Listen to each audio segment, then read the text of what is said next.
Hello and welcome to a revision session for the Early Tudors paper, and we're going to focus on the Edwardian Reformation.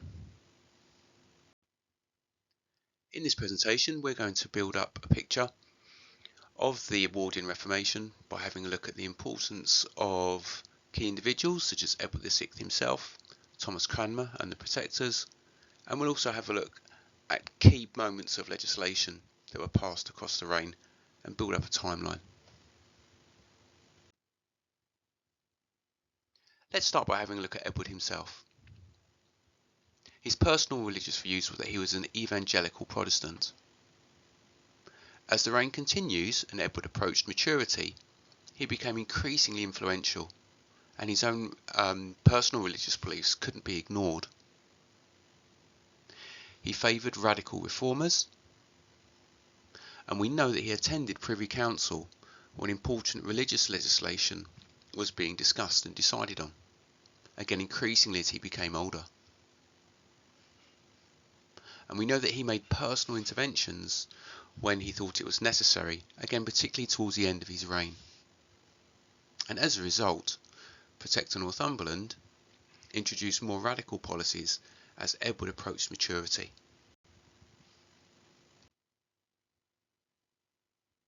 The Archbishop throughout the reign is Thomas Cranmer. Cranmer, also an evangelical Protestant, who was influenced by Continental reformers, particularly Martin Bucer. Now Cranmer is important because he wrote the key works of the Edwardian Reformation, in particular the two books of Common Prayer and the 42 Articles. Now Cranmer's work is often tempered by the political situation at the time, so often the work that Cranmer produced didn't reflect his own personal views and beliefs. But one of his key drivers in Edward's reign and in Henry VIII's reign before is that Thomas Cranmer had a strong belief in royal supremacy. So let's have a look at the two protectors, starting with Edward Seymour, Duke of Somerset. Seymour was a moderate Protestant who oversaw quite a chaotic introduction of moderate Protestantism. His policies were often constrained by domestic and foreign considerations. And secondly, John Dudley. Religion seems to have been less of a driver for him. He was more pragmatic. When he was Protector, in his final years, he oversaw the introduction of more radical Protestantism, but at his execution announced his personal Catholicism. What was clear that Dudley reacted to Edward VI's growing independence in the final years of his reign when radical Protestant legislation was passed. So he reacted to Edward VI's growing maturity. Let's construct a timeline of the major changes and pieces of legislation introduced across the reign. 1547, the first year of the reign, saw a flurry of legislation where the existing situation of Catholic dominance was dismantled. So we'll have a look at the Book of Homilies, a set of royal injunctions, the Chantries Act, the repeal of the Act of 6 Articles, and the repeal of the Treason Act. The Book of Homilies was a collection of sermons. It paraphrased the New Testament. It promoted justification by faith, a key Protestant belief. It was quick and easy to access, so it was quickly adopted in parish churches. But the book drew complaints from leading opponents, such as Stephen Gardiner and Bishop Bonner, which resulted in their imprisonment. Now that's significant because it removed two potential sources of opposition early in the reign. The royal injunctions ordered the clergy to preach in English and also ordered the removal of images from churches. This is an example, an early example, of the authority of the regime, promoting Protestantism. The Chantries Act dissolved remaining chantries, chapels set up for the prayers for the dead. But the Act also went further and condemned the practice. Now this undermines a central Catholic belief, that of purgatory. It was also enforced by visitations, and that's something you might remember from earlier in your course with the dissolution of the monasteries. Again, this is an indication of the authority of the regime. The Act of 6 Articles was repealed. That's legislation passed in the later years of Henry VIII. Now this removed Catholic doctrine, but it left the Church without an official doctrine. And this was followed by a repeal of the Treason Act. So this removed the heresy laws, treason and censorship. The freedom that this gave resulted in an outburst of radical literature, of preaching, and even direct despoiling of Catholic churches. So these first acts are largely destructive. In the next year of the reign, against the backdrop of war with Scotland, we're going to look at a series of royal proclamations where preaching became increasingly controversial, and in the final month of the year, the first Book of Common Prayer. The royal proclamations ordered the removal of images from churches. Then in April, new proclamations ordered that only licensed preachers could preach in public. And this indicates a reaction to the removal of the treason laws.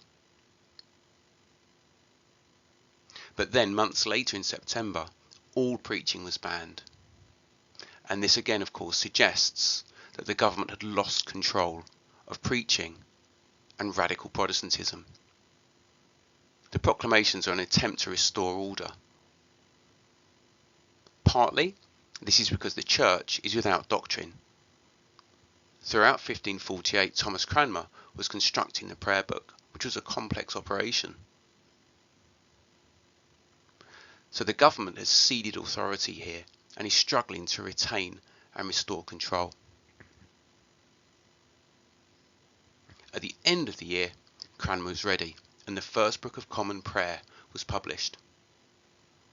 Now this is a manual of doctrine and liturgy. It contains orders for what clergy needed to do in their services across the year. On the whole, it's a moderate Protestant document, but some Catholic elements were retained. And this is an example of Cranmer's work not representing his personal beliefs, but Cranmer responding to the political situation at the time. So some key Protestant features were that services were to be in English, and that the laity, the common people, would be given communion in both kinds. Clerical marriage was also allowed. However, some Catholic elements were retained, such as priests wearing traditional robes and the retention of holy days. So this is a politically expedient document. It's a compromise book. In 1549, the only legislation for us to look at is the Act of Uniformity. That's partly because political change dominates this year. This year marks the fall of Protector Somerset. So the Act of Uniformity, introduced at the start of 1549, enforced the Book of Common Prayer. Now it delayed its imposition until Whitsun, until the summer. But this immediately sparked a huge rebellion in the West Country. The Western Rebellion, also known as the Prayer Book Rebellion, was a direct response to this. Now this eventually led to the downfall of Protector Somerset. In 1550 and 1551, there's no major legislation for us to look at. Religious change wasn't a priority for the Duke of Northumberland. But by 1552, with Edward VI becoming increasingly influential, we have more legislation for us to look at.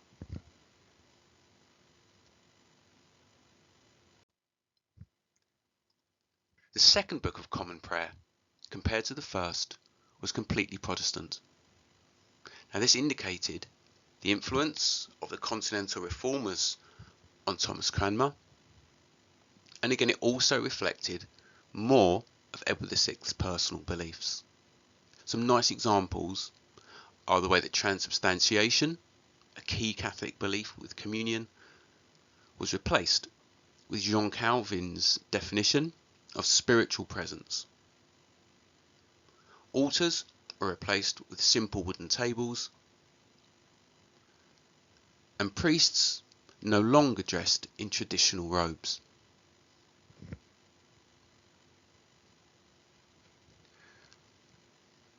The Second Book of Common Prayer, like the first, was enforced by an Act of Uniformity, which made church attendance mandatory.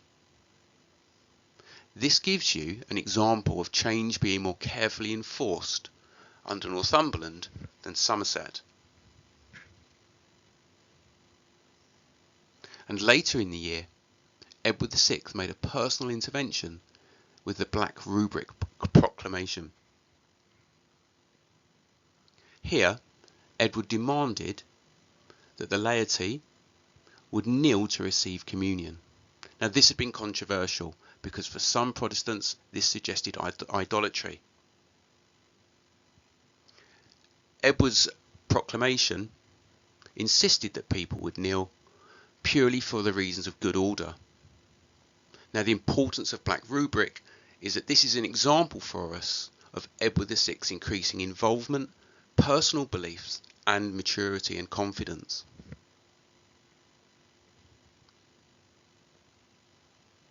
Also in 1552, Thomas Cranmer constructed 42 articles, which were a complete definition of Protestant doctrine. Now these were issued by the government but not passed into law, because soon after Edward VI started his decline into ill health and eventual death, and that's where attention became focused. Now these articles become important later in English history. They're the basis of the Elizabethan religious settlement.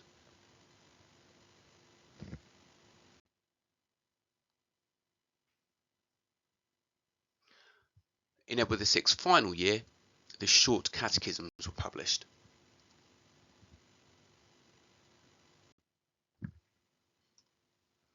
The Catechisms are a series of question and answers, an easy to interpret manual for understanding the main church doctrine. So these supported the existing complex publications. These are important to us because they show us the regime's awareness of the importance of evangelizing, of persuading, inspiring and convincing the population. Now this compares to the later Counter-Reformation work led by Cardinal Pole in the reign of Mary I.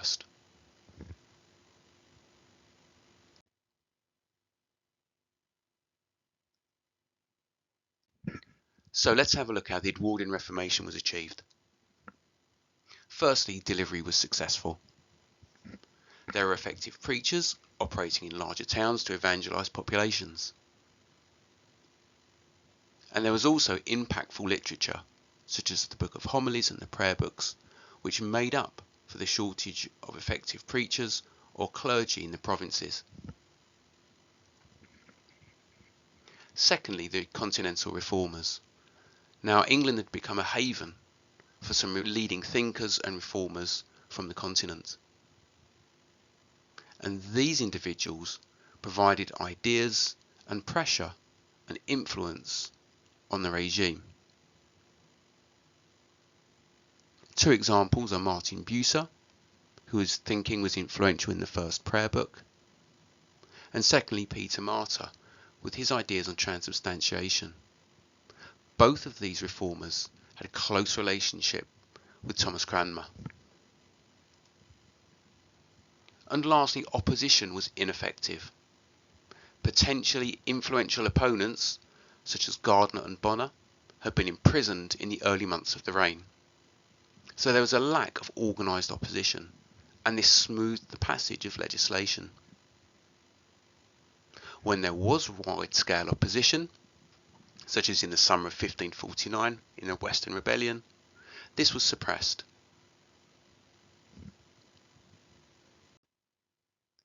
So that's the end of our presentation.